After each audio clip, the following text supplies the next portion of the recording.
Hello friends, ये आपके लिए साइंस का टेस्ट सीरीज लाए हैं। ये 100 क्वेश्चन का रहेगा फ्रेंड्स। ये फिजिक्स से है। फिजिक्स का क्वेश्चन है। चलिए बारी बारी से इसको हम लोग कराएंगे। चलिए, आप ग्रुप डी के लिए बहुत इंपॉर्टेंट है। रेलवे के लिए, रेलवे के सभी एग्जाम के लिए ग्रुप डी, जेई, एनटीपीसी जो भी होगा। चलिए, इसलिए आप लोग ध्यान से देखिएगा।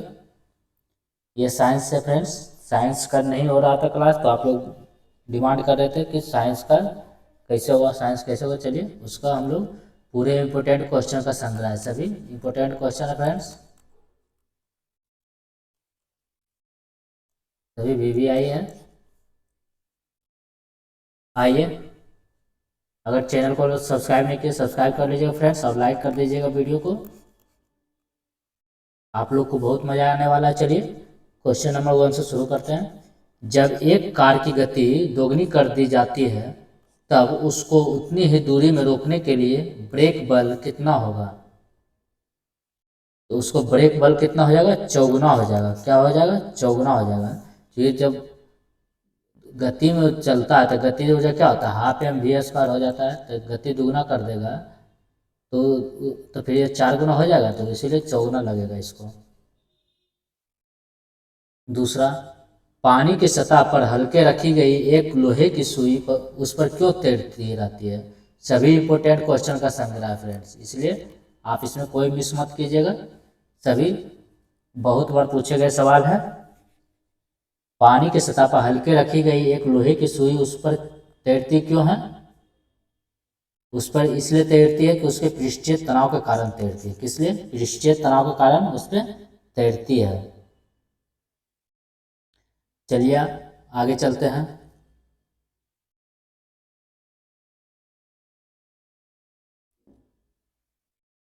रॉकेट को अंतरिक्ष में छोड़ने के लिए कितने न्यूनतम प्लान वेग की आवश्यकता होती है? प्लान वेग आप लोग जानते हैं कितना होता है? 11.2 किलोमीटर पर सेकेंड होता है। तो 11 दशमलव कितने न्यूनतम है? ये मिनिमम होता है। ये मिनिमम है, तो इससे ज़्यादा ही होगा। ये मिनिमम है, इससे ज़्यादा है या इसके बराबर।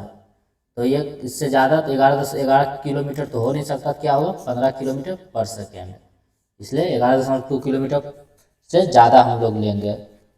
इसलिए यहाँ पर आप लोग गलती मत कर दीजिएगा, चूँकि 11 है तो 11 मत मार दीजिएगा। चलो इसको राउंड ऑफ कर देते हैं, 11 कर देते हैं। ऐसा नहीं है। 11.2 किलोमीटर पर सेकेंड से मतलब हम लोग कोई भी फेंकेंगे तो अंतरिक्ष में वो वापस फिर पृथ्वी पे नहीं आएगा। चौथा, शीशे के एक टुकड़े सहित बर्फ का एक ब्लॉक खंड पानी में तैरता है। यदि बर्फ पिघलती है तो पानी का स्तर क्या होगा? शीशे के एक टुकड़े सहित कोई भी मतलब गिलास में अगर बर्फ का टुकड़ा रहता है तो ये 9 कितना भाग रहता है? ये ऊपर में 1 भाग रहता है, नीचे में 9 भाग रहता है। मतलब आप बोल सकते हैं 9/10 भाग ये डूबा हुआ रहता है, 1/10 भाग ऊपर रहता है।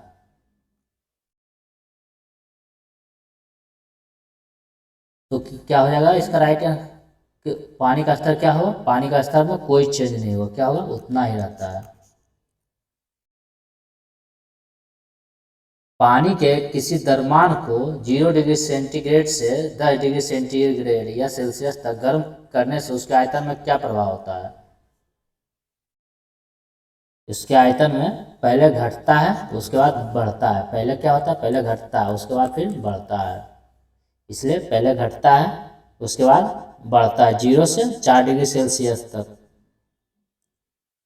उसके बाद फिर 0 से 4 डिग्री सेल्सियस तक आयतन घटता है लेकिन घनत्व तो बढ़ता है। और उसके बाद फिर पानी को 0 डिग्री से 10 डिग्री सेल्सियस करेंगे तो घटता फिर बढ़ता जाता है। चलिए आगे चलते हैं।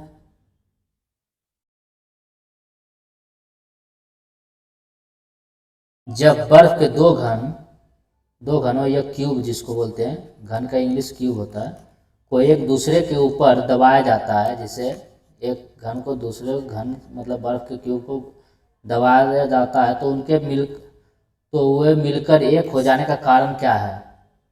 जो दोनों मिलता है तो उनके मिल के एक हो जाने का कौन सा कारण है एक हो जाएगा वो?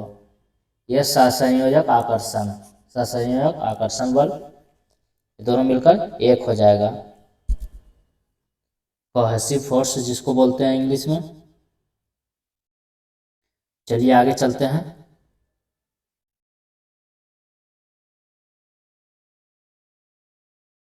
ऑटोमोबाइलों मोटर कारों में हाइड्रोलिक ब्रेकों के कार्यकरण वर्किंग पर निम्नलिखित में से कौन सा सिद्धांत नियम लागू होता है? ऑटोमोबाइल में जो हाइड्रोलिक ब्रेक होता है वो किस सिद्धांत पर काम करता है? ये हाइड्रोलिक ये होता है, ये पास्कल के नियम पर काम करता है। किसके नियम पे? पास्कल के नियम पे। हाइड्रोलिक ब्रेक किसके नियम पे? पास्कल के नियम पे। ये आप लोग बहुत बार पढ़े होंगे 9th-10th में ही। आइए 8वें की ओर चलते हैं। यदि वायु दाब मापी यंत्र बैरोमीटर की रीडिंग अचानक तेजी से गिरने लग जाए तो इससे क्या संकेत मिलता है? अचानक से गिरना शुरू हो जाए, तो अचानक से गिरना शुरू होगा तो ये अत्यधिक तूफानी यानी आंधी तूफान आने की संभावना होता है। और धीरे धीरे ऊपर उठता है तो मौसम साफ होने की संभावना होता है। चलिए आगे। जब बस सहसा मुड़ती है तब बस में खड़ा यात्री बाहर की ओर गिरता है, इसका कारण क्या है? कोई भी जैसे रोड है तो बस ऐसे मुड़ती है तो मुड़ेगी तो इधर की ओर क्यों, वो बाहर की ओर यात्री क्यों गिरता है? इसमें क्या होता है? तो इसका हो जाता है गति का जड़त्व होता है। ये गति में रहता है, इस तरह गति में रहता है। कोई भी गति में रहता है मतलब ये रेखीय गति में रहता है, तो यहाँ वो आते आते ये हो जाता है मतलब घूर्णन गति में आ जाता है, मतलब वृत्तीय गति में हो जाता है। तो फिर ये इधर जाने का रहता है तो ये इधर की ओर चला जाता है। सभी में कोई भी बस चलती हुई भी अगर रुक जाती है तो यात्री आगे की ओर झुक जाता है, अगर रुकी हुई रहती है तो अचानक चलने लगती है तो पीछे की ओर झुक जाता है यात्री। ये भी सब जड़त्व का नियम है। लैंप की बत्ती में तेल ऊपर चढ़ता है, क्यों चढ़ता है तेल ऊपर? लैंप की बत्ती होता है जिसमें तेल ऊपर की ओर चढ़ता है। ये चढ़ता है केशिकत्व के कारण, केशिकीय क्रिया के परिघटना के कारण केशिकत्व बोल सकते हैं इसको, केशिकत्व। चलिए 11। तेल की बूंद पानी पर फैल जाती है क्योंकि? तेल की बूंद पानी में फैलती है, तेल का पृष्ठ तनाव पानी से बहुत कम होता है। तेल का बूंद पानी में फैल जाता है, तेल का पृष्ठ तनाव पानी से बहुत कम होता है। चलिए आगे। कक्षा में अंतरिक्ष यान में भारीनता की अनुभूति का कारण क्या है?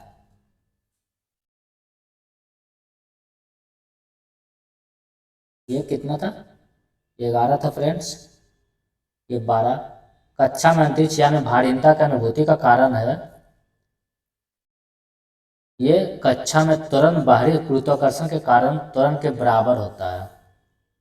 कक्षा में त्वरण बाहरी गुरुत्वाकर्षण के कारण त्वरण के बराबर होता है, इसलिए भारहीन का अनुभव होता है। 13 नंबर। जब किसी वस्तु को पृथ्वी से चांद पर ले जाया जाए तो क्या होता है? जब किसी वस्तु को पृथ्वी से चांद पर ले जाया जाए तो क्या प्रभाव पड़ेगा? तो भार बदल जाएगा लेकिन द्रव्यमान वही रहेगा। इसका क्या होता है? फॉर्मूला होता है mg होता है, सिर्फ g में चेंज होता है। ये न्यूटन मतलब भार का फॉर्मूला ही होता है, भार mg होता है। और पृथ्वी पर इसी को बल कहा जाता है, ma है, जिसका फॉर्मूला ma होता है f। इसका भी मात्रक न्यूटन होता है और इसका भी मात्रक न्यूटन होता है। ये गुरुत्वीय त्वरण ये बदलता है, तो ये उसी कारण भार बदल जाएगा। जब ये बदलेगा तो ये पूरा भार बदल जाएगा, लेकिन मास तो सेम रहेगा। 5 किलो यहाँ रहेगा तो वहाँ भी 5 kg रहेगा। गुरुत्वाकर्षण, ये गुरुत्वीय त्वरण के कारण यह 5 × 10 या 9.8 जिसको मानते हैं, तो वहाँ पे इसका 1/6 हो जाता है ना, क्योंकि ये पृथ्वी पर गुरुत्वीय त्वरण इतना है, लेकिन वहाँ पे 1/6 है, तो भार भी 1/6 से हो जाता है चेंज। 14, जब कोई जहाज नदी से समुद्र में प्रवेश करता है तो क्या होता है?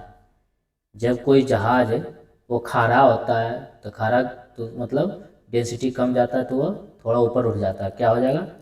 थोड़ा ऊपर उठ जाएगा। तो नदी का घनत्व जो होता है समुद्र के घनत्व से अधिक होता है, इसलिए नाव नीचे नदी में थोड़ा सा डूबने की संभावना रहता है, मतलब ज़्यादा गहराई तक जाता है नाव, लेकिन जब समुद्र में जाएगा थोड़ा ऊपर उठ जाएगा, क्योंकि घनत्व वहाँ पर कम हो जाता है। इसलिए कहता है नदी के पानी में तैरने की अपेक्षा समुद्र के पानी में तैरना आसान है। वायुमंडलीय हवा पृथ्वी पर रखी जाती है किस लिए? मतलब रखी जाती है, वायुमंडलीय हवा जो है या वायुमंडल है पृथ्वी पर, किस कारण वायुमंडल इस पृथ्वी पर मतलब है, किस कारण है?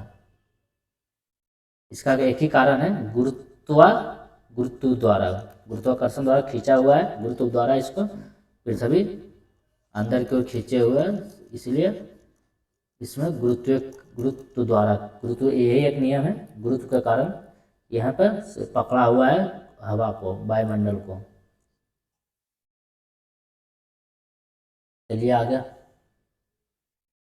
पहिए में बॉल बेयरिंग का काम है, पहिए में बॉल बेयरिंग का काम क्या है? गतिज घर्षण को बेलन घर्षण में बदलना। जो पहिया में बॉल बेयरिंग रहता है, वो गतिज जो घर्षण रहता है उसको बेलन घर्षण में बदल देना। इसका राइट आंसर यही हो जाएगा। वायुमंडल में जल वाष्प की मात्रा मापी जाती है। वायुमंडल में जल वाष्प की मात्रा आर्द्रता के रूप में मापी जाती है। किसके रूप में? आर्द्रता के रूप में। हवा में मौजूद जल वाष्प को आर्द्रता कहते हैं। वायुमंडल के आयतन में जल वाष्प की मात्रा 0 से लेकर 4% तक की भिन्नता पाई जाती है। 18, स्टील से बनी गोलाकार गेंद को मरकरी के पात्र में डालने से पर वह क्या होता है? वो मरकरी के पृष्ठ या सतह के ऊपर रहेगी। स्टील से बनी गोलाकार गेंद को मरकरी के पात्र में जब डालेंगे तो मरकरी के पृष्ठ के ऊपर ही रहेगी। क्या रहेगी? मरकरी के पृष्ठ के ऊपर ही। आइए 19 नंबर।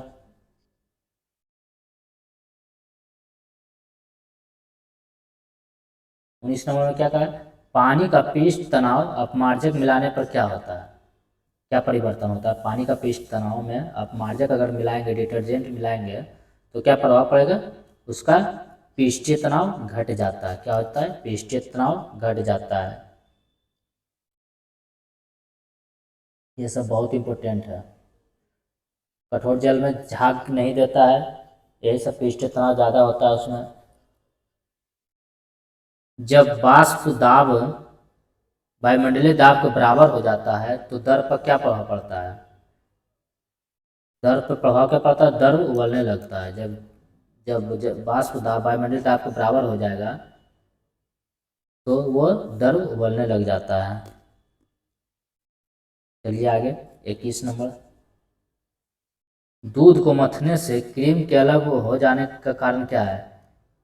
कोई भी बर्तन में जब दूध को मथा जाता है, देखते हैं एक बेलनाकार से मथा जाता है, इसको रोटेशन विधि द्वारा मथा जाता है, तो दूध को मथने से क्रीम के अलग हो जाता है, जो क्रीम ऊपर आ जाता है।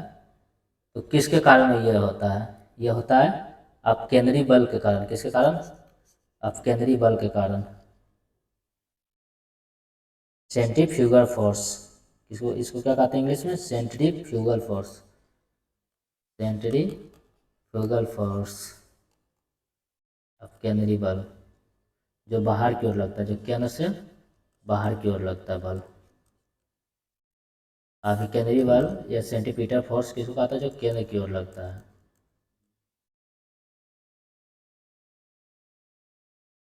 चलिए 22 की ओर चलते हैं। निम्न कण एक ही गतिज ऊर्जा के साथ चल रहे हैं, उनमें सबसे अधिक संवेग किसका है?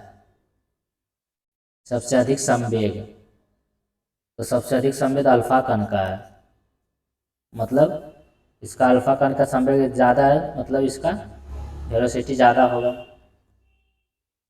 क्योंकि गतिज ऊर्जा हाफ एम वी स्क्वायर होता है, या फिर इसको आप हम लोग P बराबर एम वी होता है, तो हम इसको P के सेंस में कर देंगे, तो इसको P स्क्वायर बराबर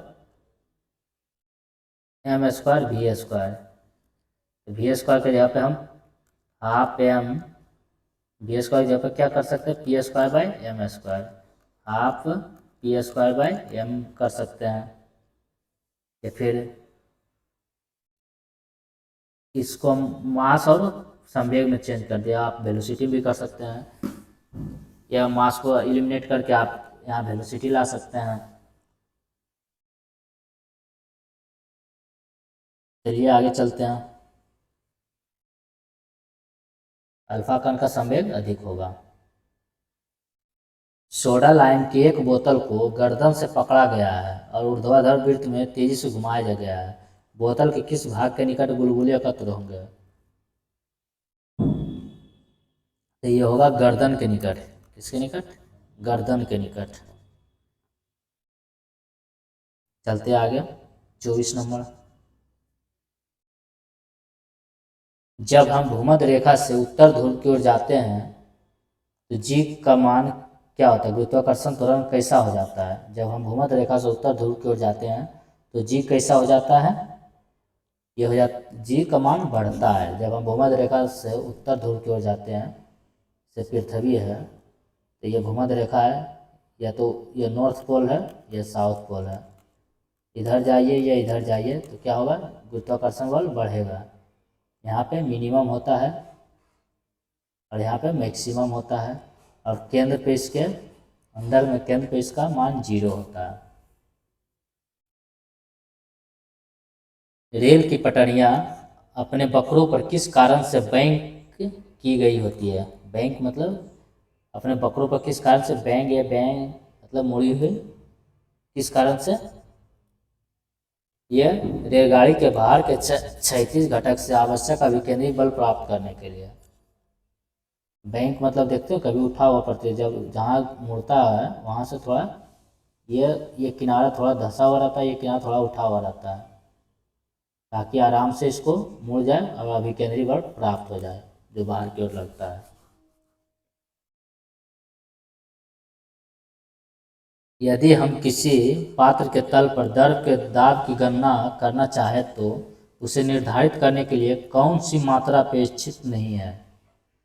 यदि किसी पात्र के तल पर द्रव के दाब की गणना करना चाहे तो उसे निर्धारित करने के लिए कौन सी मात्रा अपेक्षित नहीं है? यह पात्र के तल के पृष्ठ का क्षेत्रफल, पात्र के तल के पृष्ठ का क्षेत्रफल। एक मकान की छत से भूमि की ओर एक पत्थर गिराया जाता है, उस पत्थर की गतिज ऊर्जा अधिकतम कब होगी? हाफ एम वी स्क्वायर जो गतिज ऊर्जा है वो कब अधिक होगी? जब भी मैक्सिमम होगा। जब भी मैक्सिमम होगा, तो भी मैक्सिमम कब होगा? जब टकराने से पहले, जब पृथ्वी पर गिरने से पहले वहाँ तक भी मैक्सिमम रहता है। तो इसका राइट आंसर क्या हो जाएगा? भूमि पर पहुँचने के ठीक पहले। कि जब पहुँच जाएगा तो 0 हो जाएगा, या धीरे धीरे बढ़ता आ जाता है। यहाँ पे गिरने से कुछ पहले मैक्सिमम रहता है। आइए चलते हैं। और एम जी एच अगर स्थिति ऊर्जा पूछेगा तो एम जी एच होता है, तो यहाँ हाइट ज़्यादा हो जाता है, ए एच बढ़ जाता है तो मैक्सिमम हो जाएगा,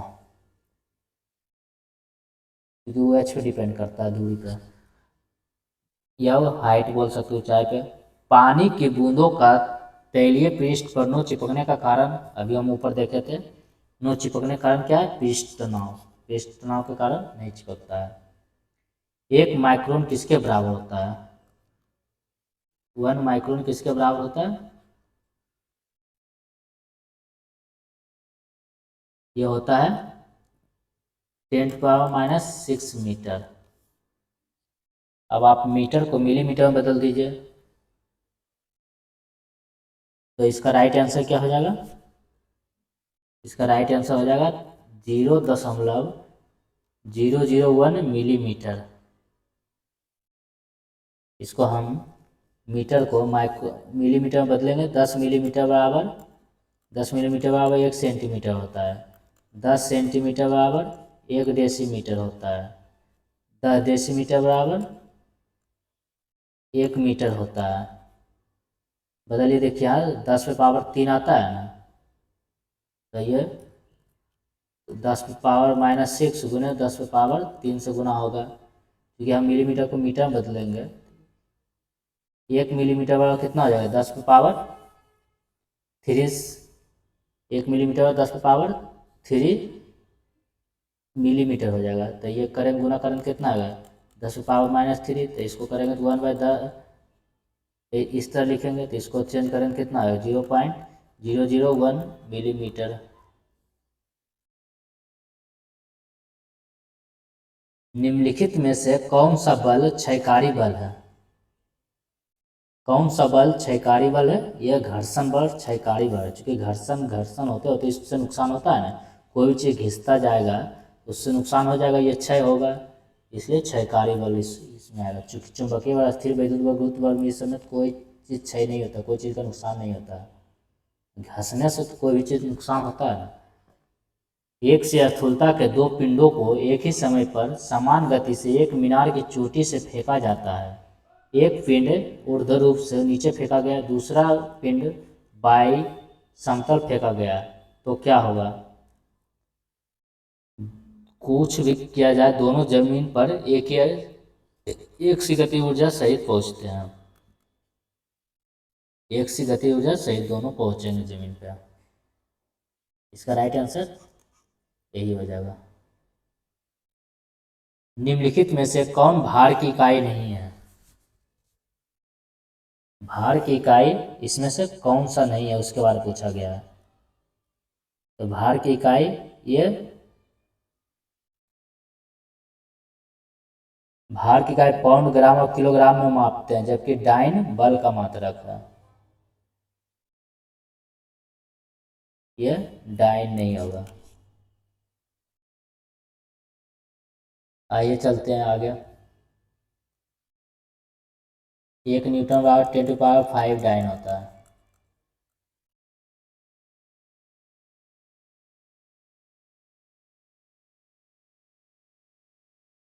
स्वचालित वाहनों के रेडिएटर में प्रतिहीन के रूप में किस पदार्थ का प्रयोग किया जाता है? आप मत यहाँ समझ लीजिएगा कि यहाँ डाइन आ गया, न्यूटन भार का भी मात्रक होता है तो ये हो जाएगा। लेकिन देखिए यहाँ डाइन पूछेगा, तो डाइन मतलब तो 1 डाइन होगा, तो 10⁻⁻5 न्यूटन हो जाएगा। स्वचालित वाहनों के रेडिएटर में प्रतिहीन के रूप में किस पदार्थ का प्रयोग किया जाता है? ये किया जाता है मेथिल अल्कोहल और जल का। मेथिल अल्कोहल CH3OH,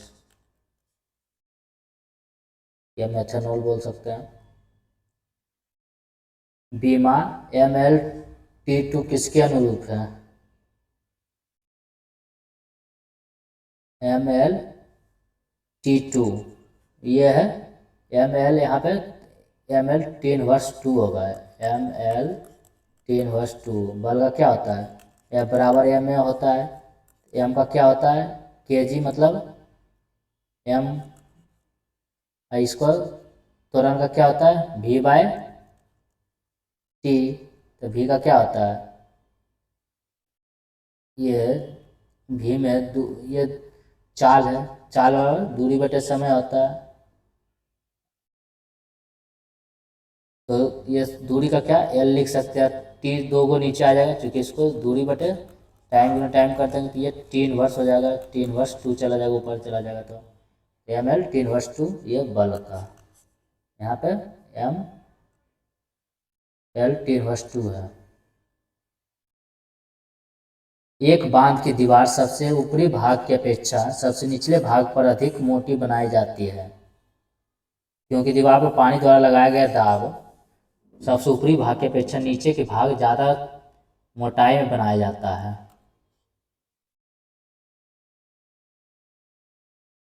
इस तरह बनाया जाता है। ज़्यादा मोटाई में क्यों बनाया जाता है? तो इसका राइट आंसर हो जाएगा दीवार की गहराई के साथ बढ़ता है दाब। क्या बढ़ता है? दाब। यहाँ देखिए द्वारा डाला गया दाब बढ़ता है। दीवार की गहराई जैसे जैसे बढ़ेगा दाब बढ़ेगा, क्योंकि पानी का नीचे जाते जाते पानी का पूरे दबाव हो जाएगा, यहाँ तक पानी पूरे आ जाएगा, इसका दबाव ज़्यादा बढ़ेगा नहीं, तो इसलिए दीवार की गहराई के साथ साथ दाब बढ़ता चला जाता है। वर्षा सा कोटों और तंबुओं के लिए सामग्री में जल सा गुण का स्रोत होता है। वर्षा सा कोटों और तंबुओं के लिए सामग्री में जलसा गुण का स्रोत क्या होता है? यह पृष्ठ तनाव के कारण। सापेक्ष गुरुत्व निम्न में से किसका अनुपात है? सापेक्ष गुरुत्व पदार्थ का घनत्व और जल का घनत्व का अनुपात में है। अगर सापेक्ष गुरुत्व का पूछेगा इसका डायमेंशन क्या है या मात्रक क्या है, तो इसका 0 होगा। डायमेंशन 1 कर सकते हैं ये, क्योंकि डायमेंशन कोई भी, चूँकि घनत्व ऊपर भी है डेंसिटी या नीचे भी डेंसिटी कैंसिल हो जाए तो 1 आ जाएगा, तो इसका कोई डायमेंशन लेस हो जाएगा और इसका माप भी कुछ नहीं होगा, इसका मापक भी नहीं, चूँकि ऊपर भी डेंसिटी नीचे भी डेंसिटी, तो इसका मापक भी कुछ नहीं होगा। तो जब माप ही नहीं रहेगा तो फिर उसका डायमेंशन कहाँ से आएगा? एक दाब मापी को एक बेल जार में रखा गया है, उस बेल जार से वायु को धीरे धीरे निकालने पर क्या होता है? एक दाब मापी को एक बेलजार में रखा गया है, उस बेलजार से वायु को धीरे धीरे निकालने पर क्या होगा? पारे का स्तर बढ़ने लगता है। निकालने पर क्या होगा? पारे का स्तर बढ़ने लगेगा।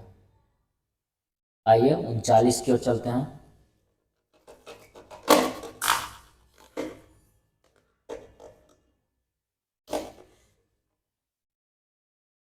विलोडन द्वारा हिलाया गया द्रव किसके कारण अस्थिर हो जाता है?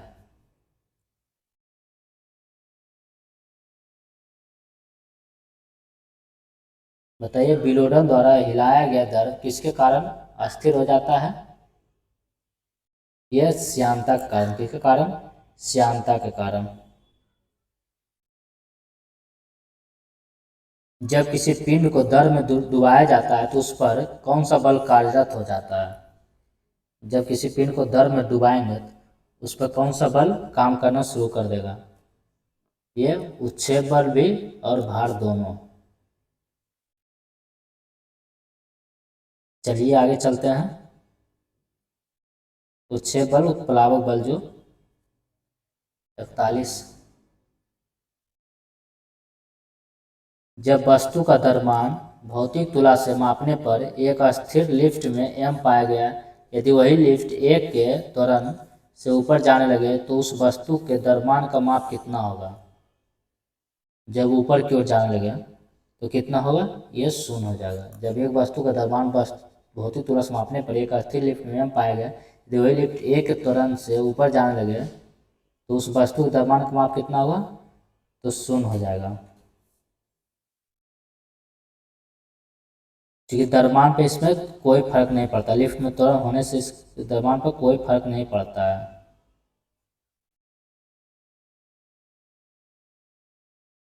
सार्वत्रिक सार्वत्रिक गुरुत्वीय स्थिरांक का विमीय सूत्र कौन सा है?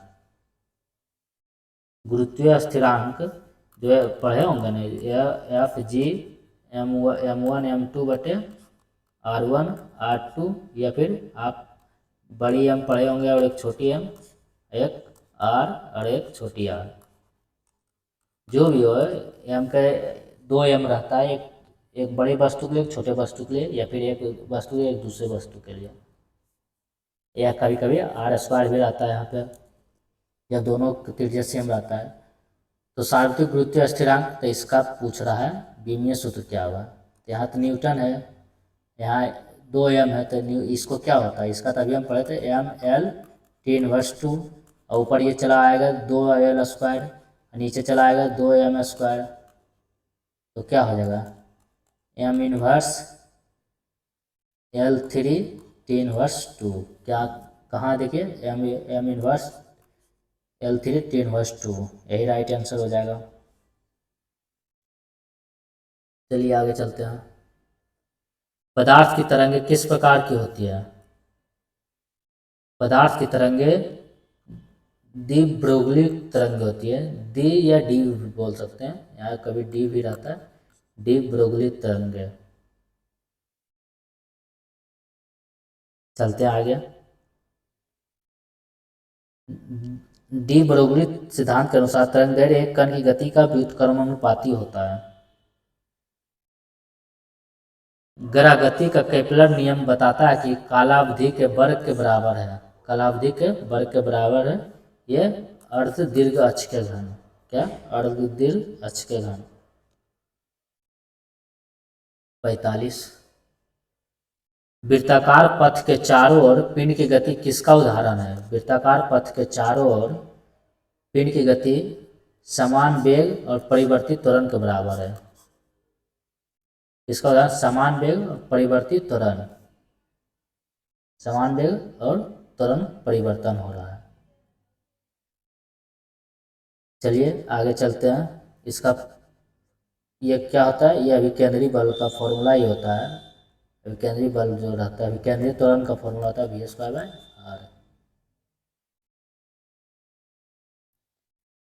चलते आगे।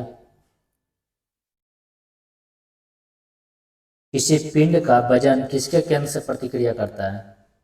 किसी पिंड का वजन गुरुत्वाकर्षण से प्रतिक्रिया करता है। किससे? गुरुत्वाकर्षण से। एक पहिया ठेला किसके उदाहरण है? एक पहिया ठेला ये श्रेणी 2 लीवर का उदाहरण है। किसके? द्वितीय श्रेणी 2 लीवर के उदाहरण, द्वितीय श्रेणी लीवर, द्वितीय श्रेणी मतलब द्वितीय श्रेणी लीवर के उदाहरण है, यह श्रेणी 2 लीवर के उदाहरण है। दूसरे प्रकार के लीवर में भार प्रयास तथा केंद्र बिंदु के मध्य लगता है। इसके कुछ उदाहरण और है, स्टेपलर भी है, बोतल खोलने वाला भी है, पहिया गाड़ी खींचने वाला भी है, नाखून काटने वाला भी है और सरौता भी है। बादल किस कारण वायुमंडल में तैरता है? कोई भी चीज अगर तैरता है, सीधा सीधी याद रखिए, घनत्व के कारण। तो घनत्व कम रहेगा तो तैरना शुरू कर देगा, अगर ज़्यादा हो जाएगा तो डूब जाएगा। तो निम्न घनत्व के कारण। आपेक्षिक आर्द्रता को किस रूप में व्यक्त किया जाता है? आपेक्षिक आर्द्रता को प्रतिशत के रूप में व्यक्त किया जाता है। किस रूप में? प्रतिशत के रूप में। तो आपेक्षिक आर्द्रता में दोनों ऊपर नीचे भी आर्द्रता आ जाता है, तो यहाँ पे भी डायमेंशन लेस हो जाएगा क्योंकि कोई इसका मात्रक ही नहीं होता है। आपेक्षिक या सापेक्षिक, एक वास्तविक गैस किसमें एक आदर्श गैस के रूप में क्रिया कर सकती है? एक वास्तविक गैस किसमें एक आदर्श गैस के रूप में क्रिया कर सकती है? यह निम्न दाब और उच्च ताप में। ये एक आदर्श गैस का फॉर्मूला होता है PV = nRT। यह वास्तविक गैस से किसमें एक आदर्श गैस के रूप में क्रिया कर सकती है? निम्न दाब में, मतलब दाब कम और उच्च ताप में। इधर घटाएंगे तो उधर बढ़ाना पड़ेगा, तो मतलब एक आदर्श के रूप में, आदर्श गैस के रूप में बना रहेगा। ये n कांस्टेंट है। चलिए 50 क्वेश्चन हो गया फ्रेंड्स यहाँ पे। चलिए आप लोग वीडियो को लाइक कर दीजिए फ्रेंड्स। चलिए इससे हमको मोटिवेशन मिलता है ताकि आपको अच्छे से अच्छा कंटेंट प्रोवाइड कराए। देख रहे हैं वो क्वेश्चन का लेवल कैसा है। आप अगर ये MCQ बना लीजिएगा, मार लीजिएगा, अच्छे से देख लीजिएगा, तो आपको साइंस में कोई और क्वेश्चन देखने की जरूरत नहीं पड़ेगा। ये मेरा वादा रहा है। आपेक्षिकता के विशेष सिद्धांत के अनुसार किसी कण का द्रव्यमान, अपेक्षिकता के विशेष सिद्धांत के अनुसार किसी कण का द्रव्यमान क्या होता है? ये एक परीक्षक के संबंध में वेग में बढ़ोतरी के साथ बढ़ता है। चलते हैं 52। सड़क पर चलते समय किसी बैलगाड़ी के पहिए की गति किसका उदाहरण है? सड़क पर चलते समय किसी बैलगाड़ी के पहिए की गति किसका उदाहरण है? गति, उसके पहिए की गति। तो ये इसका राइट आंसर है स्थानांतरणीय और घूर्णी गति, क्योंकि ये घूर भी रहा है, ये घूर भी रहा है और स्थानांतरित भी हो रहा है और आगे भी बढ़ रहा है, फिर यहाँ पे जाएगा, फिर आगे बढ़ के आगे चला जाएगा। मतलब ये स्थानांतरण भी कर रहा है और घूर भी रहा है अपने आप में। जिस तरह पृथ्वी अपने अक्ष पे भी घूम रही है और परिक्रमण भी कर रही है, परिभ्रमण या परिक्रमण भी कर रही है, और मतलब सूर्य के चारों चक्कर भी लगा रही है।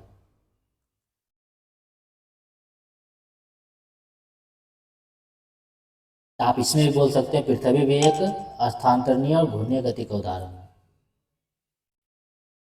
धातु की शुद्धता का निर्धारण किसकी सहायता से किया जा सकता है?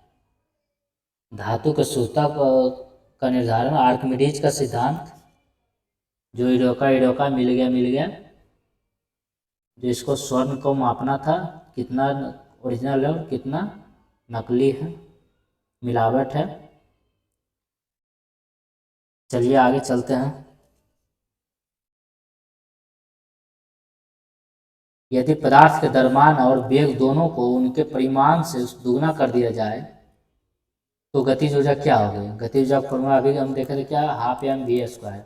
और हम लोग पदार्थ के द्रव्यमान और वेग दोनों को हम दुगना कर देंगे, इसको भी हम एम को 2m बना देंगे और भी को भी 2v कर देंगे, तो कितना हो जाएगा?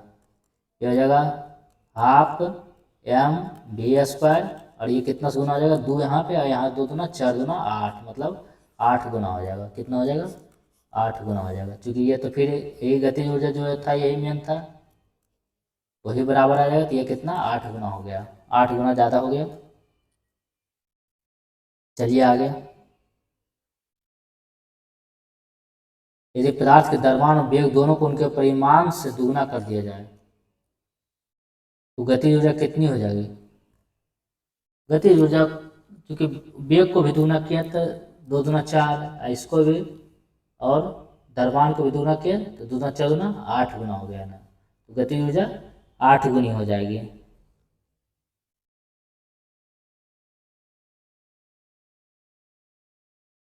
चलिए फ्रेंड्स आगे देखते हैं। इसमें आंसर गलत दिया गया है फ्रेंड्स, इसे 8 गुना होगा, क्योंकि गतिज ऊर्जा तो इतना रहेगा ही, इसी को तो 8 गुना बना है। दो पदार्थ कुछ दूरी पर रखे जाने पर एक दूसरे के प्रति गुरुत्वाकर्षण बल F महसूस करते हैं। यदि उनके बीच दूरी को पहली दूरी से दुगना कर दिया जाए तो बल कितना हो जाएगा? दो पदार्थ कुछ दूरी पर रखे जाने पर एक दूसरे प्रति गुरुत्वाकर्षण बल महसूस करते हैं, यह बराबर वही जो G(m)(r)(1)(r)(2), वही क्या कहा गया? गुरुत्वाकर्षण बल यदि उनके बीच की दूरी को पहली दूरी से दुगना कर दिया जाए, जो R1 R2 है, तो एक को R, तो दूसरी पहली दूरी को दूसरी से दुगना कर दिया जाए 2r, तो बल कितना हो जाएगा? तो ये 1/2f हो जाएगा। कितना हो जाएगा इसका राइट आंसर?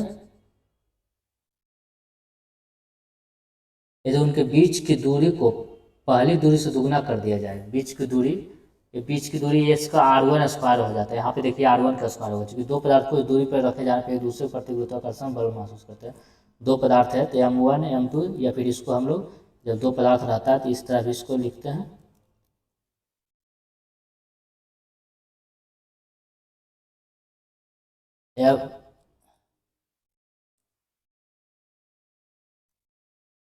F बराबर G(m) का स्क्वायर बाय R का स्क्वायर, तो G(m) का स्क्वायर रह ही गया, और ये पदार्थ जब उनके बीच की दूरी को दुगना कर दिया है तो 2r का स्क्वायर, मतलब कितना हो जाएगा? G(m) square by 4r square, तो मतलब कितना हो जाएगा? तो इतना वैल्यू कितना f है, f/4 हो जाएगा। कितना हो जाएगा F/4। चलिए आगे चलते हैं। किसी कण को साम्यावस्था में रखने लिए बलों की न्यूनतम संख्या कितनी होनी चाहिए? किसी बल को साम्यावस्था में रखने के लिए, किसी कण को साम्यावस्था में रखने के बलों की न्यूनतम संख्या कितनी होनी चाहिए? 2 होनी चाहिए। कितनी होनी चाहिए? कोई भी कण को अगर हम साम्यावस्था में मतलब कहीं हिले डुले नहीं तो 2 बल कार्य करेंगे। या तो इधर से इसको खींचेंगे और इधर से इसको भी खींचेंगे, मिनिमम 2 बल, या फिर इधर से इसको भी ठेले, ये भी ठेलेगा और इसको भी धक्का धक्का देगा, तो दोनों ये भी इस अवस्था में साम्यावस्था में रहेगा, मतलब टस समस नहीं होगा वस्तु, और इधर में भी वस्तु टस समस नहीं होगा, क्योंकि 2 बल न्यूनतम कार्य करना चाहिए, लेकिन दोनों बल सेम रहना चाहिए। कोई बल अगर एक बड़ा एक छोटा हुआ तो जिधर बड़ा रहेगा उधर वस्तु की ओर उधर वस्तु चला जाएगा। 57 SHM सिंपल हार्मोनिक मोशन दर्शाने वाली प्रणाली में यह अवश्य होना चाहिए। क्या अवश्य होना चाहिए? यह प्रत्यास्था एवं जड़त्व दोनों ही, प्रत्यास्था एवं जड़त्व दोनों जरूर होना चाहिए। चलते हैं 58 की ओर। किसी दरवाजे को आसानी से खोलने के लिए उसका हैंडल कहाँ लगाया जाना चाहिए? बहुत ही इंपॉर्टेंट क्वेश्चन है। किसी दरवाजे को आसानी से खोलने के लिए उसका हैंडल कहाँ लगाना चाहिए? ये उपयुक्त में से कब्जों के पास, मध्य बिंदु से दूर, कब्जों के सामने, बीच में। इसका राइट आंसर कहीं नहीं है, क्योंकि हम जानते हैं कि बल आघूर्ण बल गुणा दूरी या लंबी दूरी बोल सकते हैं। दरवाजे को आसानी से खोलने तथा हत्था कब्जे से अधिक दूरी पर होना चाहिए। यदि हम हत्थे पर समान बल लगाते हैं तो कब्जे से 2 फीट की दूरी पर है, तो इससे दोगुना बल आघूर्ण उत्पन्न होगा। इस प्रकार दरवाजे खोलना दोगुना आसान हो जाएगा। इसलिए यहाँ पे इसका राइट आंसर कोई नहीं है। चलते हैं आगे। कब्जों के पास तो है ना, कब्जा से 2 फीट दूरी रखेंगे तभी होगा। कब्जा इसको बोला जाता है, जैसे गेट है ये फाटक है, तो ये कब्जा इससे जिससे ये जुड़ा हुआ रहता है, जिसके कारण ये घूमता है। तो कब्जा यहाँ तो खोलने हैंडल रख नहीं सकते हैं। हैंडल 2 फीट दूरी पर रहता है, यहाँ पे रहता है, इसी से घुमा कर खोलते हैं हम लोग। इसमें मध्य बिंदु से दूर कब्जों के सामने, ये मध्य बिंदु से दूर कब्जों के सामने यहाँ भी नहीं हो सकता। गेट को बीच से नहीं खोल सकते हैं, बीच में भी नहीं खोल सकते हैं। तो ये मतलब यहाँ पे एकदम किनारे पे रहेगा तभी हम खोल सकते हैं, 2 फीट कम से कम कब्जा से दूर। तो उपयुक्त में से कहीं भी नहीं हो जाएगा इसका राइट आंसर। देखे होंगे गेट में कभी भी जिधर घूमता है, मतलब जिससे जुड़ा हुआ रहता है गेट का पल्ला एक साइड का, कब्जा देखते हो उसके विपरीत दूसरे साइड में रहता होगा, मतलब कब्जा सॉरी हैंडल, कब्जा जिसके द्वारा भी घूमता है। एक गोली टकराती है और एक अनुप्रस्थ घर्षणहीन मेज पर पड़े एक ठोस ब्लॉक पर धंस जाती है। इस प्रक्रिया में कौन सी भौतिक राशि सुरक्षित है? इस प्रक्रिया में केवल संवेग सुरक्षित है। क्या है? केवल संवेग सुरक्षित है। एक पहाड़ी पर चढ़ते हुए वाहन का ड्राइवर गियर का अनुपात रखता है। एक पहाड़ी पर चढ़ते हुए वाहन का ड्राइवर गियर का अनुपात कितना रखता है? ये 1 के बराबर या उससे अधिक, 1 के बराबर या उससे अधिक। आइए चलते हैं 61 की ओर। एक वस्तु अपनी दूरी तय करती है जो सीधे समय के वर्ग के समानुपातिक हो, इसका त्वरण क्या है? एक वस्तु इतनी दूरी तय करती है जो सीधे समय के वर्ग के समानुपातिक हो, तो इसका त्वरण क्या होगा? यह अपरिवर्तित रहेगा, त्वरण अपरिवर्तित रहेगा। जब कोई वस्तु दूरी तय करती है तो प्रत्यक्षता अनुपातिक रूप से समय वर्ग से संबंधित होने पर इसका त्वरण स्थिर रहता है। गिरती वस्तुओं के संदर्भ में प्राय ऐसा देखा जाता है। समय और दूरी के मध्य संबंधों का प्रतिपादन सर्वप्रथम गैलीलियो ने किया था। 62 एक विशेष प्रणाली में लंबाई, द्रव्यमान और समय की इकाइयाँ यूनिट जो है क्रमशः दिया गया है। 10 सेंटीमीटर लंबाई है, 10 ग्राम द्रव्यमान है, 0.1 सेकंड समय है। इस प्रणाली में बल की इकाई किसके बराबर होगी? तो F बराबर ma होता है। m कितना दिया गया है, 10 ग्राम दिया गया है। और a, तो ये बराबर क्या होगा, ये त्वरण बराबर ये होता कितना होता है, ये v/t होता है। मतलब त्वरण बराबर होता है वेग बटे समय का होता है ग्राफ, तो v/t। तो v को हम दूरी में बदल सकते हैं, 10, ये दूरी, यस जो लंबाई है या दूरी बोल सकते हैं, तो वो क्या गया है, 10 दिया गया है। और नीचे समय दुगुना t² हो जाएगा, तो 0.1 गुने 0.1 आ जाएगा। तो इसका तो क्या हो जाएगा इससे, इसको ये ग्राम है तो इसको हम किलोग्राम में बदलेंगे। ये सेंटीमीटर है तो इसको हम मीटर में, क्योंकि ये मीटर पर सेकेंड होता है, ये मीटर पर सेकेंड, ये इसको क्या होता है, किलोग्राम मीटर पर सेकेंड स्क्वायर होता है इसका मात्रक।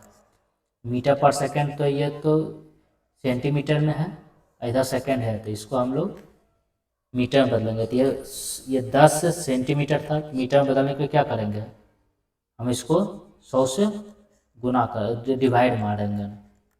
और ये ग्राम है, मतलब ये ग्राम है, तो ग्राम को भी हम लोग किलोग्राम बदलने के लिए 1000 से गुना करेंगे, मतलब 10⁻³ से सॉरी डिवाइड मारेंगे, तो ये हो जाएगा कितना होगा, 10⁻² और बटे 10 कितना हो जाएगा, ये था 5, और ये ऊपर चला जाएगा 10⁻², कितना आ जाएगा 1/10 आ जाएगा। तो हम इसको लिख सकते हैं 0.1 न्यूटन। तो इसका राइट आंसर क्या आ जाएगा, 0.1 न्यूटन। बल का ये क्या होता है, ये यूनिट होता है किलोग्राम मीटर पर सेकेंड स्क्वायर, इसी से डायमेंशन निकलता है, मात्रक। एक मीनार के शीर्ष पर खड़े एक व्यक्ति के पास 2 गोलक है, ए और बी। वह एक गोलक को नीचे की ओर गिराता है और उसी समय गोलक बी को क्षैतिज रूप से फेंकता है। निम्नलिखित में से कौन सा कथन सही है। ये दोनों ही गोलक एक साथ पृथ्वी पर पहुंचेगा, क्या होगा, दोनों ही गोलक पृथ्वी पर एक साथ पहुंचेगा। ये कोई भी चीज़ एक यहाँ से सीधे गिरा देता है और एक थोड़ा क्षैतिज करके फेंकता है, तो दोनों समय एक ही समय में पहुंचेगा। इस तरह जमीन पर दोनों एक ही समय पहुंचेगा। बीमीय सूत्र ml इनवर्स 1 t इनवर्स 2 किसके तदरूप है, मतलब किसके समतुल्य, किसके बराबर है। ये बीमीय सूत्र, यह प्रत्यास्था गुणांक, किसका, प्रत्यास्था गुणांक का है। चलते आगे।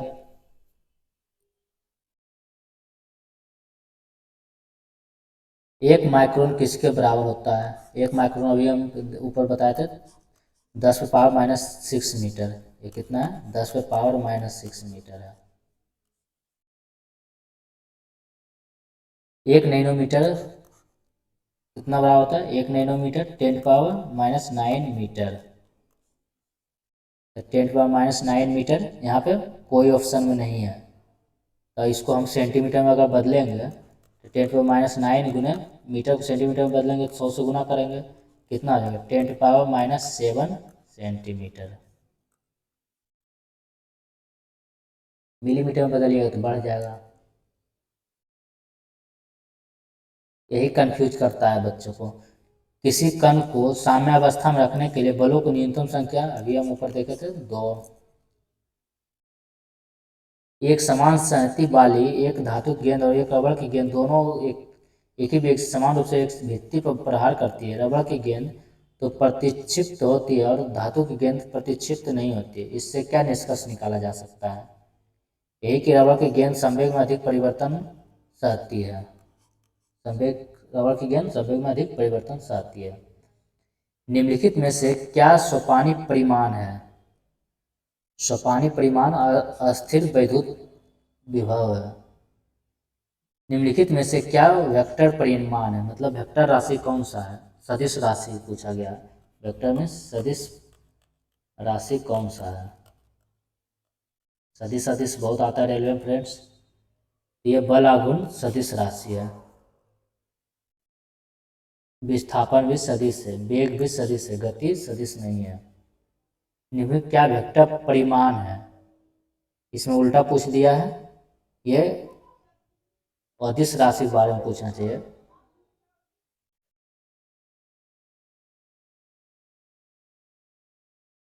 ये गति हो जाएगा, इसका राइट आंसर क्या हो जाएगा? गति अदिश राशि है।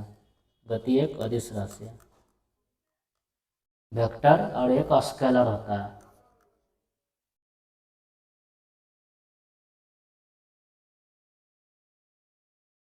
चलिए आगे चलते हैं। यस 70 हो गया। चलते हैं आगे की ओर। कौन सा? 71। एक समान गति वाला पिंड, एक समान गति वाला पिंड त्वरित नहीं होता है। एक समान गति से जो जा रहा है वो त्वरित नहीं होगा, क्योंकि यह समान गति जा रहा है तो वो त्वरित नहीं होता है, क्योंकि उसका वेग कांस्टेंट है। एक समान वेग से चल रही गाड़ी में से एक व्यक्ति प्लेटफॉर्म पर एक गेंद गिराता है। प्लेटफॉर्म पर खड़े एक परीक्षक द्वारा देखा जाने वाला गेंद का पथ कैसा होगा? यह परवलयाकार होगा। किसका? परवलयाकार। कोई भी ट्रेन से जा रहा है, एक व्यक्ति खड़ा है, एक गेंद गिराएगा, एक गेंद गिराने के इधर जाएगा तो गेंद लगेगा इधर गया है, इस तरह गिरा है गेंद, इसको लगेगा, क्योंकि तब तक ये चूँकि गिराया तो यहीं पे, लेकिन तब तक दूरी तय कर लेता है, लगेगा ये गिराया यहीं से, लेकिन जब दूरी तय कर लेता तो लगता है यहाँ से गिराया है। क्योंकि गिराने के दौरान में ट्रेन तो चल रही, इसलिए इसको परवलयाकार नजर आता है। एक उत्क्रम में और एक अनुत्क्रम में इंजन तापमान के समान सीमाओं के बीच कार्य कर रहे हैं तो क्या होता है? उत्क्रम इंजन की दक्षता अनुत्क्रम इंजन से अधिक होगी। गैस भरे गुब्बारे का नाखून की तुलना में सुई से फटना आसान क्यों होता है? मतलब फाड़ना या फोड़ना, गैस से भरे गुब्बारे का नाखून की तुलना में सुई से फाड़ना आसान क्यों है? क्योंकि सुई के गुब्बारे पर नाखून की तुलना में अधिक दाव डालती है। नाखून का पृष्ठीय क्षेत्रफल बढ़ जाता है, लेकिन सुई का पृष्ठीय क्षेत्रफल घटा हुआ रहता है, एकदम एकदम पूरा नन्हा रहता है। और नाखून का पृष्ठीय क्षेत्रफल थोड़ा सा ज़्यादा रहता है, तो ये ज़्यादा आसान नहीं होता है। इसलिए ये इसका पूरा प्रेशर यहाँ पे आता है पॉइंट पे, इसलिए ये ज़्यादा दाव डालती है। इसका पृष्ठ क्षेत्रफल बढ़ जाएगा तो दाव कम लगेगा। तो दाव का फार्मूला ये होता है बल बटे क्षेत्रफल, क्योंकि अगर एरिया बढ़ा देंगे, क्षेत्रफल बढ़ा देंगे तो दाब ये अगर बढ़ा देंगे तो दाब ये घट जाएगा, लेकिन अगर दाब अगर हम घटा देंगे तो एरिया बढ़ जाएगा, मतलब प्रेशर बढ़ जाएगा। कोई भी चीज़ में हम देखिए, कोई भी चीज़ बड़ा, कोई भी चीज़ संख्या में हम अगर बड़ा से डिवाइड मारेंगे तो संख्या छोटी हो जाएगी, अगर छोटा डिवाइड मारेंगे तो संख्या बड़ी हो जाएगी। तो उसी तरह अगर हम छोटा से डिवाइड मारेंगे तो ये दाब बढ़ जाएगा, अगर बड़ा से डिवाइड मारेंगे तो दाब घट जाएगा। ये इसके बराबर, ये इसके बराबर, दोनों अनुक्रमानुपाती है, मतलब व्युत्क्रमानुपाती, सॉरी अनुक्रमानुपाती और समानुपाती दोनों एक ही होता है। व्युत्क्रमानुपाती है कि व्युत्क्रमानुपाती किसका होता है? एरिया का। प्रेशर। न्यूनतम पारगम्य शक्ति किरण कौन सी है? न्यूनतम पारगम्य शक्ति किरण अल्फा किरण है। क्या है ये? न्यूनतम पारगम्य करती है, सबसे कम। चलते हैं, इसमें वेदन क्षमता बहुत कम होती है, सबसे ज़्यादा गामा किरणों, उसके बाद एक्स किरणों में। आर्द्र वायु में ध्वनि का वेग शुष्क वायु की तुलना में अधिक होता है, क्योंकि आर्द्र वायु में, क्यों आर्द्र वायु में ध्वनि का वेग शुष्क वायु की तुलना में अधिक होता है? इसलिए शुष्क वायु की तुलना में घनत्व कम होता है। शुष्क वायु की तुलना में आर्द्र वायु में घनत्व कम होता है, इसमें आर्द्र वायु में घनत्व कम होता है तो ध्वनि तेज हो जाता है, अधिक होता है। इसका राइट आंसर ये हो जाएगा। बर्फ को बुरादे में पैक क्यों किया जाता है? बर्फ को बुरादे में पैक किया जाता है। बुरादा ऊष्मा का कुचालक होता है, इसलिए अगर ऊष्मा कुचालक रहेगा तो बर्फ़ जल्दी पिघलेगा नहीं, इसलिए बुरादा में बर्फ़ को पैक किया जाता है। तो ऊष्मा इसमें जाएगा ही नहीं, ऊष्मा का अवरोधक हो जाता है। गैसों के दो विशिष्ट ताप किसके द्वारा संबंधित हैं? गैसों के दो विशिष्ट ताप Cp माइनस Cv बराबर R/J है। Cp constant pressure, constant volume. चलिए आगे चलते हैं।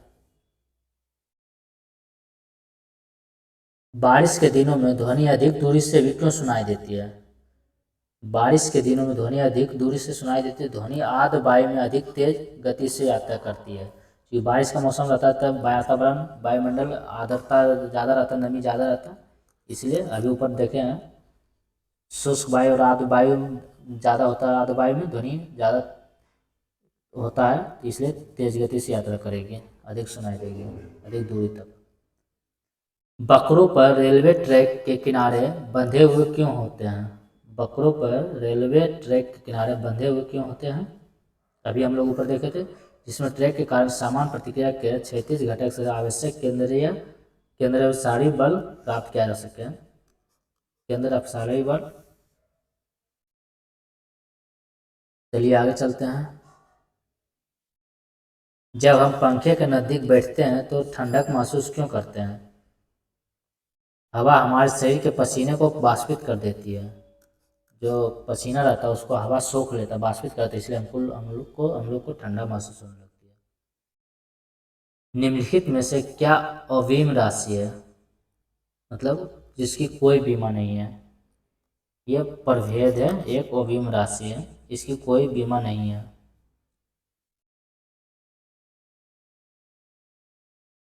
इसकी इकाई ही नहीं तो बीमा कहाँ से होगा? चलिए आगे चलते हैं।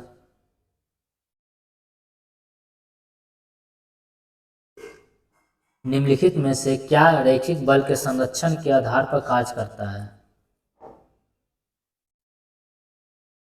रैखिक बल के संरक्षण के आधार पर क्या काम करता है?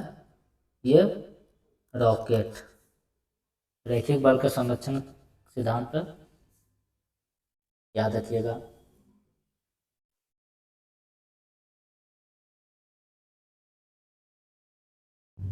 प्लैंक के अचर में किसका आयाम होता है? प्लैंक के अचर में ऊर्जा का आयाम होता है। तनाव को खाली स्थान की मात्रा के रूप में परिभाषित किया जा सकता है। स्केलर वेक्टर, देखिए वही सदिश अदिश राशि सदिश राशि। तनाव को किस में? तनाव को हम टेंशन मतलब तनाव होता है, ये टेंशन। तनाव किस मात्रा के रूप में परिभाषित किया जा सकता है? टेंसर। चलिए आगे चलते हैं। यह नो ही सदिश है नो ही अदिश है, क्योंकि इसे संख्यात्मक रूप से नहीं जोड़ा जा सकता है और यह सदिश योग के त्रिभुज नियम का पालन भी नहीं करता है, इसलिए ये एक टेंसर है, याद रखिएगा। ना ही सदिश है अदिश है, ना ही सदिश है, क्योंकि इसमें जो जोड़ के नियम का पालन नहीं करता है, अलजेब्रिक नियम पालन नहीं करता है, और ये त्रिभुज का नियम पालन नहीं करता है वेक्टर में। किसी ग्रह की त्रिज्या r की कक्षा में परिक्रमा अवधि t है। किसी ग्रह की त्रिज्या r की कक्षा में परिक्रमा अवधि t है, त्रिज्या 4r की कक्षा में परिक्रमा अवधि क्या होगी? ये हो जाएगा 2√2t। क्या आ जाएगा? 2√2t। t बराबर 2 पाई √L/g होता है, एक फॉर्मूला होता है। किसी ग्रह की त्रिज्या r की कक्षा में परिक्रमा अवधि t है, तो त्रिज्या 4r की कक्षा में परिक्रमा अवधि क्या होगी?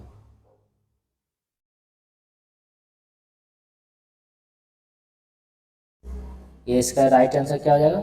यही है इसका राइट आंसर।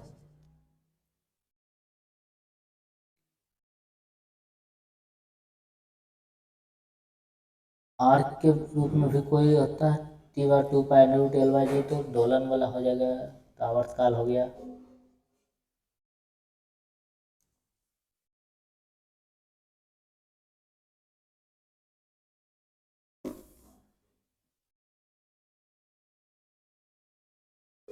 इसका एक फॉर्मूला होता है T2² / T1 बराबर पहला त्रिज्या बटे दूसरा त्रिज्या, मतलब दूसरी त्रिज्या बटे पहली त्रिज्या का, मतलब इसको अनुपाती होता है। तो पहले कितना है आर, तो आर का स्क्वायर हो जाएगा, आर का क्यू हो जाएगा, क्यू होता है, और ये 4r का क्यू हो जाएगा। क्या हो जाएगा R³ बटे 416 ये 64, 64r³ क्या हो जाएगा 1/64। तो ये T2/T1 क्या हो जाएगा 1/8 हो जाएगा।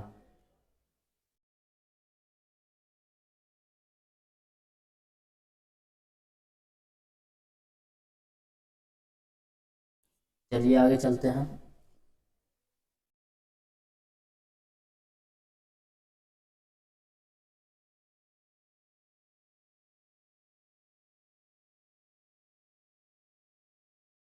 परिक्रमण अवधि किसका फॉर्मूला क्या होता है।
चलिए फ्रेंड्स, इसको हम लोग बाद में देखेंगे, चाहे इसको कमेंट में हम डाल देंगे इसका सॉल्यूशन।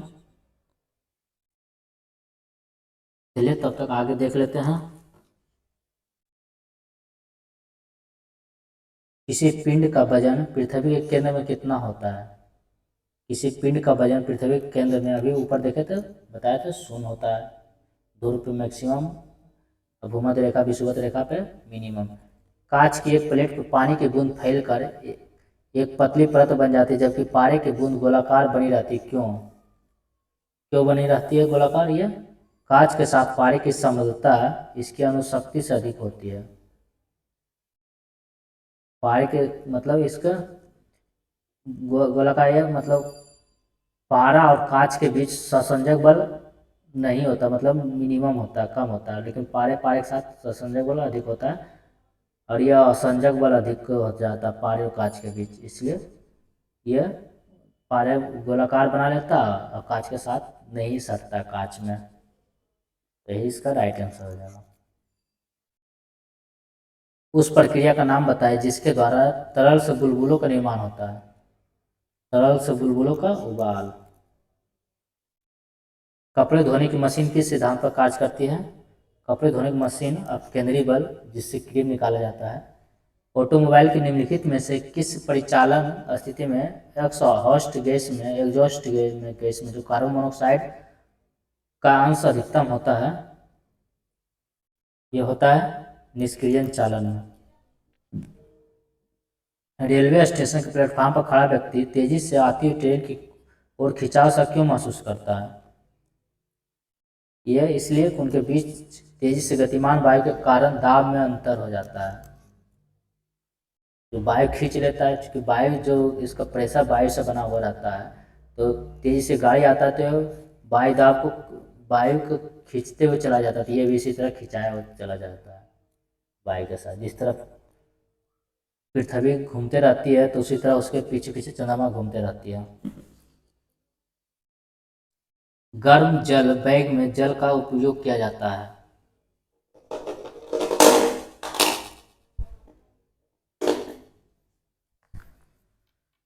गर्म जल बैग में जल का उपयोग किया जाता है क्योंकि उसका विशिष्ट ऊष्मा ज़्यादा है। शरीर का वह भाग जिस पर शरीर का समस्त भार केंद्रित होता है वह किस नाम से जाना जाता है? शरीर का वह भाग जो समस्त भार केंद्रित होता है वह सेंटर ऑफ मास। कमानी तुला किस सिद्धांत पर काम करती है? कमानी तुला यह हुक के नियम पर काम करती है। किसके नियम पे? हुक के नियम पे। अगर आकर्षण शक्ति ना हो तो निम्नलिखित में से कौन सा तरल पदार्थ के लिए लागू नहीं होगा? आकर्षण शक्ति ना हो तो यह ऊपरी दबाव। दो सदिश राशि वेक्टर बराबर होते हैं। दो सदिश या वेक्टर बराबर कब होते हैं? यदि उनके आकार और दिशा दोनों एक हो। एक ताजे अंडे को नमक के पानी में डालने पर क्या होता है? नमक के पानी में एक ताज़ा अंडा को डालेंगे तो क्या इफेक्ट पड़ेगा, क्या प्रभाव पड़ेगा? ये तैरता रहेगा। क्योंकि नमक का पानी डालेंगे, अभी देखे तो नाव जो ऊपर उठ जाता है तो डेंसिटी चूँकि वो उसका घट जाता है तो तैरने लगेगा। नमक का पानी नमक वाला नमकीन पानी डेंसिटी कम हो जाता है, उस पर अंडा तैरने लगेगा।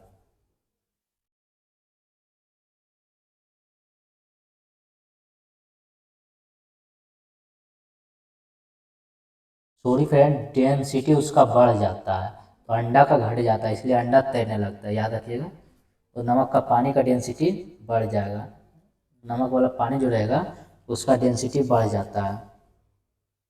जब एक ताजे अंडे को नियमित जल में रखा जाता है तो वह डूब जाता है, हालांकि जब उसी अंडे को नमक के पानी में रखा जाता है तो तैरता है। इस कारण खारा पानी अधिक सघन होता है जिसके कारण अंडा तैरता है, मतलब डेंसिटी अधिक होता है इसका। नमक का पानी में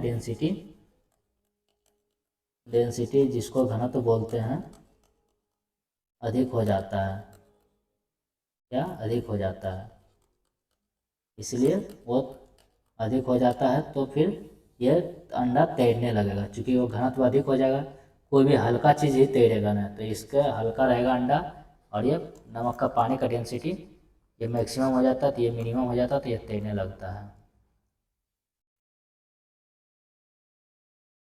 जब किसी कण को ऊर्ध्वाधर ऊपर की ओर फेंका जाता है और जब वह सबसे ऊंचे बिंदु तक पहुंच जाता है तो उसका किस कारण से वह त्वरण नीचे की ओर होता है? जब किसी कण को ऊर्ध्वाधर ऊपर की ओर फेंका जाता है तब वह सबसे अधिक ऊंचे बिंदु तक पहुंच जाता है तो त्वरण नीचे की ओर होता है। आइए 100 क्वेश्चन फ्रेंड्स, ये लास्ट क्वेश्चन हो जाएगा। आप लोग को कैसा लगा फिजिक्स का? आप लोग बताइएगा फिजिक्स के क्वेश्चन साइंस से कैसा लगा। आप लोग कमेंट में जवाब दीजिएगा और लाइक कीजिएगा वीडियो फ्रेंड्स। पृथ्वी सतह से फायर किए गए प्रक्षेप की गति के दौरान, पृथ्वी की सतह से जो फायर किया जाता है प्रक्षेप की गति के दौरान वो क्या होता है, क्या इफेक्ट पड़ता है? उसके वेग का क्षैतिज घटक अस्थिर रहता है। क्या होता है? उसके वेग का क्षैतिज घटक अस्थिर रहता है। चलिए फ्रेंड्स, आप लोग वीडियो को लाइक कर दीजिए और अगर चैनल को सब्सक्राइब नहीं किया तो सब्सक्राइब कर लें। आप लोग ज़रूर इसका रिप्लाई दीजिएगा फ्रेंड्स कमेंट में। आपके लाइक से हमको पता चलेगा कि आप लोग कितना इसको पसंद कर रहे हैं। चलिए फ्रेंड्स, मिलते हैं अगले वीडियो में फिर। जय हिंद।